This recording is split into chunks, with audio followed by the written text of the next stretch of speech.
What's up, everyone? Simon from Side Hustle Magic YouTube channel, brought to you by 858 Consulting.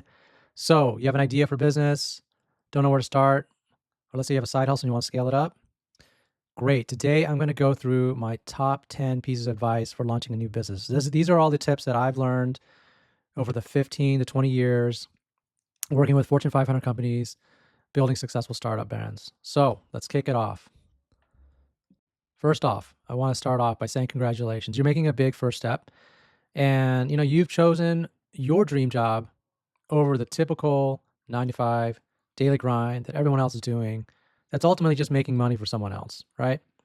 So, are you a little scared, a little afraid of the hard work that's ahead? Look, it may seem that way, but let me share a secret with you. I mean, it's only a lot of hard work if you give into believing it. So seriously, I'm gonna get more into this in the future videos. But your mindset is the most important thing here. So you got to believe in yourself. Better yet, just relax, picture yourself having already accomplished the business. And your passion is really going to fuel yourself along this entire ride anyway. So you're going to have a lot of fun doing it. Okay. So let's jump into it. So the first tip, the first number one thing you need to do is start with why. So every business should have a reason why they exist.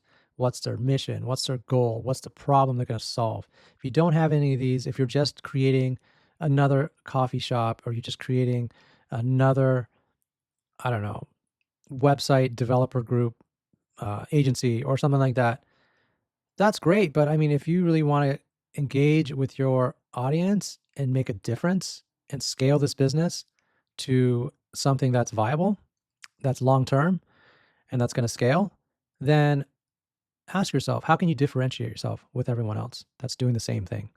Start with why. I have a link here. Oh, by the way, this presentation you can download from 858consulting.com. I'll put a link in the description. There's a great TED presentation, a really good book about this. So think about the why. This is the first thing you need to do. The second thing is, and this is really interesting, is try to ask yourself, is your business idea something that is a better than something that exists currently, or is it something that exists in a new category that doesn't even exist right now? So for example, are you creating, let's say, a better coffee shop experience, or are you creating a better accounting service that you're servicing? So those are better thans. A new category might be you're creating an app that does something that no one's ever thought about, or you're selling a product that is a tool that can be used for something that makes everyone's lives easier that doesn't exist right now. So a new category puts you in a position to define the terms and to scale rapidly because you're going to be building that category. And as more people learn about that category, and even when other copycats move in, you already have that groundwork and that name recognition that you can scale really fast. So if you are going into the new category space, awesome. I commend you for that. Read a book called Play Bigger, or Play Bigger. Go to playbigger.com. They have a lot of information about that. And lastly, on the topic of why, is if you're doing this simply because you saw some YouTuber talk about some idea and they made millions and you want to do the exact same thing, but you're not really passionate about what they're doing, you're just doing it just for the money, then I don't know if that's going to be a long-term viable solution because number one, you need to have the passion and interest in doing it, and money isn't going to be always the best motivator because when you're not making the money, then it's going to be really tough to show up to work every day to try to move your business along. So it's got to be something that you're really passionate about, that you're willing to do, that you're having so much fun that the money isn't really the number one motivating factor. It can be, and it obviously is up there among the reasons why you're doing it, but it can't be the number one and only reason why you're doing it. And so think about those things. So that's number one, tip number one. Number two, is it scalable? So this is something I took away from business school. Simply ask yourself, okay, I have this product. If I sold 1,000 more of them, if I went online and sold 1,000, 10,000, a million more of these products, would it make me more money? If I have a brick and mortar and I open 5, 10, 15 more locations, would it make me more money? And how much time would it take to invest and scale for those 10 other locations? Is it worth it? Is it possible? Is it doable? And if the answer is yes, then great, you have a viable business here that's going to be scalable. But let's say you're an artist and you're creating a piece of artwork and it takes 5 years to make this masterpiece. And you can sell it for a lot of money, but you can only make one piece per 5 years. Then that's not very scalable. However, you can turn that into something that is scalable. So you can, let's say you can offer video courses and sell those courses online to people learning about your art or your craft. And that is a scalable solution. So it just, think about your business model and how you might be able to make it scalable quicker in the beginning than in the end, and that will lead to rapid expansion and it's more success. Okay, who's your customer? So this is really important. I know a lot of business owners, a lot of brands I've talked to even that I've advised, and they have these vague audience profiles. And they say, oh, we were marketing to 30 plus, millennials or Gen Z, and we want to target them because they really like this type of, product and they have a lot of disposable income. That's why we're going after them. Wrong.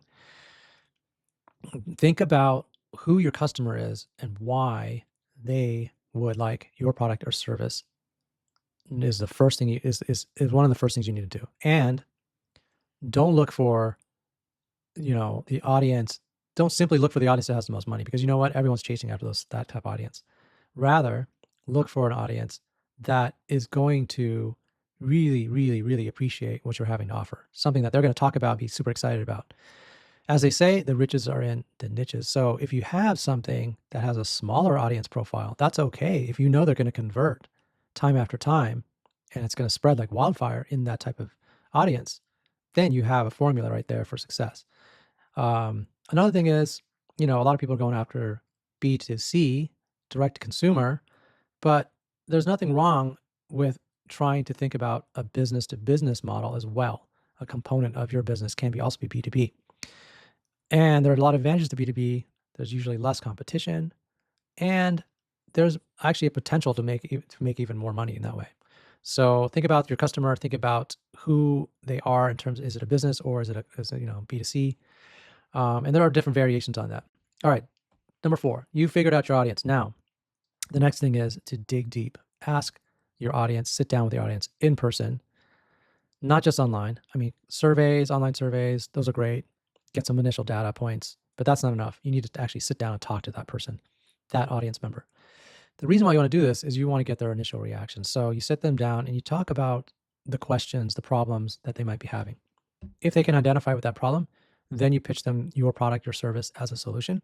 If their face lights up, boom, you have a viable product right there.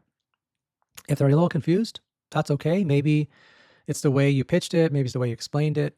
Tweak that a little bit, move on to the next person who's also that kind of audience and see if that changes things. If it doesn't, then you're going to maybe have to switch and change the actual product or service. In the end, as you're doing this and you're interviewing and you're getting these data points, if you're getting consistent people that are super excited about your product, sign them up right then and there. Have them, tell them, 3-4 months, I'm going to launch my product, or 1 year, I'm going to launch my product. Sign up. Boom. Create your customer base right there. So that is tip number 4. Dig deep, figure out your audience. Number 5. Now, write a business plan. Okay, so this is where we get into a little contentious area. So, I went to business school, so I'm kind of a traditional entrepreneur. But you're going to meet a lot of entrepreneurs out there who say, "Don't go to business school. Don't waste your time. Don't want a business plan. Don't waste your time." Look, maybe there's a case for that. And I'm sure there's a lot of successful people out there who didn't go to business school, didn't have a business plan. They just winged it and they were successful. Great. Good for them. The reason why I'm suggesting you do a business plan is not to be able to use it for anything or present it to anyone. It's really for yourself. It's really for you to sit down and force yourself to sit down and write down and go over all the different elements that you need to plan out your business. And this includes the forecasting part. This isn't only just forecasting, but also all the different elements, who you're going to need on the team, what the steps are. Do you need licenses? Do you need, whatever. That's going to help you with your planning, your timelines, your budget analysis, all that. And then, you don't have to sweat all the details on your Excel spreadsheet. Put in rough numbers, okay, rough estimates. And then, like I said, the important thing here is to go through the exercise to understand how all the pieces are going to fit together. By doing this, you're going to eliminate a lot of headache in down the road because you've pretty much thought about everything you need to do from A to Z. And there's going to be things you haven't thought about, but at least you've nailed, you've filtered out most of the things you need to get done. And then you can start making, checklists and to-do lists from this business plan. Then what you want to do is you want to do a 1 year, 5 year, 10-year forecasting plan. Okay. And then every quarter you update that. And so that's the purpose of doing this business plan. It's mostly for yourself, not for anyone else. It's an exercise to kind of just screen out any potential challenges you might run into. Okay, so now you have your audience, you have your business plan. The next thing is to practice pitching and networking. So figure out again, this is kind of like the deep dive you did with your audience, but this time you might have a viable product to show, or you might have, you need to polish that up a little bit, your presentation. So 30-second elevator pitch, 1-minute elevator pitch with details. The reason why you're going to do this is because you want to just practice, not only practice talking about your product and service as part of your sales technique, but also this is going to help you identify some of the challenges that people might be asking you. So for example, if you're starting a tech business, but you don't have a tech background, then that's going to be one of the top questions that people are going to be asking you. So what's your answer? Are you going to partner with a third-party service that's going to help you build that technology? Or maybe you have a co-founder you've located, or, these are different things that you can look into. And these are things that you can identify as you're pitching and networking with others. Okay. Number 7. So you've gotten all this and now you're ready to actually start doing the work. So from the business plan, you're going to have your checklist, your tasks, your to-do list. And what you want to do, and this is super important, is you want to schedule a recurring time on your calendar every day, every week, every other week. Better to be if it's every couple of days or every day. At the most, I'd say once a week to schedule some time. Otherwise, you're going to lose some momentum here.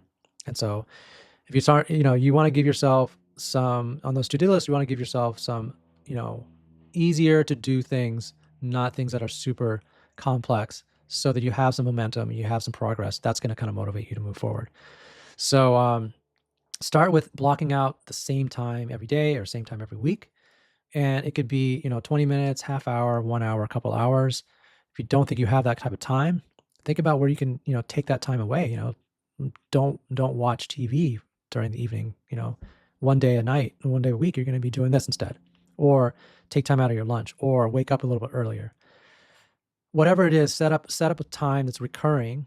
And just like if you do, you're going to the gym or starting up something new, over time, you're going to get used to it, and you're going to look forward to that time. And so it's going to become a natural thing for you. All right. Okay. So number 8, partnerships. So, a lot of businesses are run by single entrepreneurs, but every business requires partners. And what I mean is partnerships with other businesses to help you scale. So let's say you are in the service industry, and, to your way of making money is by servicing clients.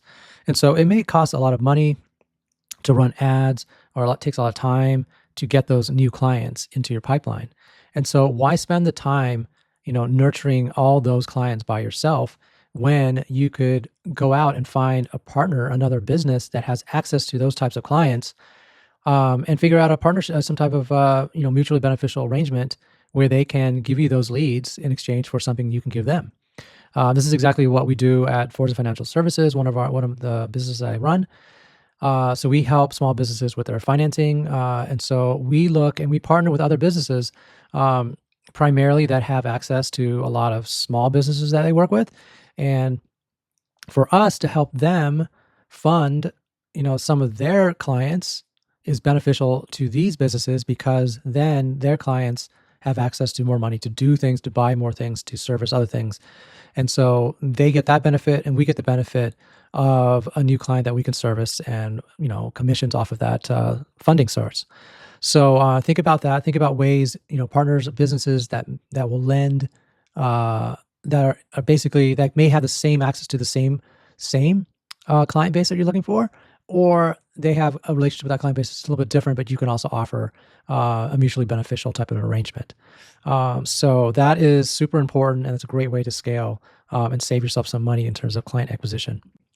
Okay, number 9, funding. Speaking of funding, okay, so if you're a brand new business, startup, and you might be a little bit, wary. Where am I going to get all this money to start my business? Should I bootstrap it? Should I go out and ask people for money? Should I look for investors? There's no right answer. I mean, it all depends on your situation and, what type of level of debt you want to get into or what type of arrangement or equity you want to, share. But the good news is, and a lot of people don't know this, is that it's pretty easy to get a business loan, a business line of credit, a startup loan, or even an SBA loan. Startup loans and SBA loans are available from the government. The rates are pretty good, and also, the approval rates are actually pretty good as well. The issue is it does take some time. It can be 4, 6, 8 weeks before you get approval, but that is a resource that a lot of people don't know about. And it's a lot easier than most entrepreneurs think. Another really useful line of funding is a business line of credit. And so if you have a credit score of over 700, you can qualify for a business line of credit, anywhere from 50 to 70K, and you can get that done in less than a week. So we can help you with that. Forza Financial Services. So these are different options. And again, if you have questions, reach out to us. And we're happy to help you, refer you to some information about SBA loans, government loans, or business lines of credit. Or even if you do have revenue and you have a funding gap, let's say you're bringing in $10,000 a month, but you need a little bit more money in order to hire people or buy some more product or open up a new store or whatever that is. We can help you with that. It's called a merchant cash advance loan. It's based on a percentage of your revenue that you come in every month. And so that's a very easy option as well. So many different options. Please feel free to reach out to us. We're happy to answer any questions about funding. Okay. And then lastly, number 10 is mentorship. So every entrepreneur needs a mentor advisor. Whether you're a seasoned entrepreneur or you're just starting out, it can be very useful to get a mentor. A mentor is someone you can bounce your ideas off of. It's also a really, and when you're making difficult decisions, they can kind of walk you through that process. But they're also there like a fitness coach or a personal trainer. They're also there to help push you along. So, we all kind of go back to our old habits sometimes. And so someone like a mentor can kind of really get you out of that rut or kind of give you that motivation, that little push to get you to the next, over that hurdle to the next level. And so we always recommend getting a mentor. Where do you find a mentor? Well, you can go look at different professional organizations, your networking groups, small business organizations. If you're not sure, we're more than happy, 858 Consulting, book a free call with us. One of our consultants will gladly help talk to you about that. Maybe we can become your mentor, or we can refer you to someone that we know in our network. So that's our top 10 tips for starting a business. Thank you so much.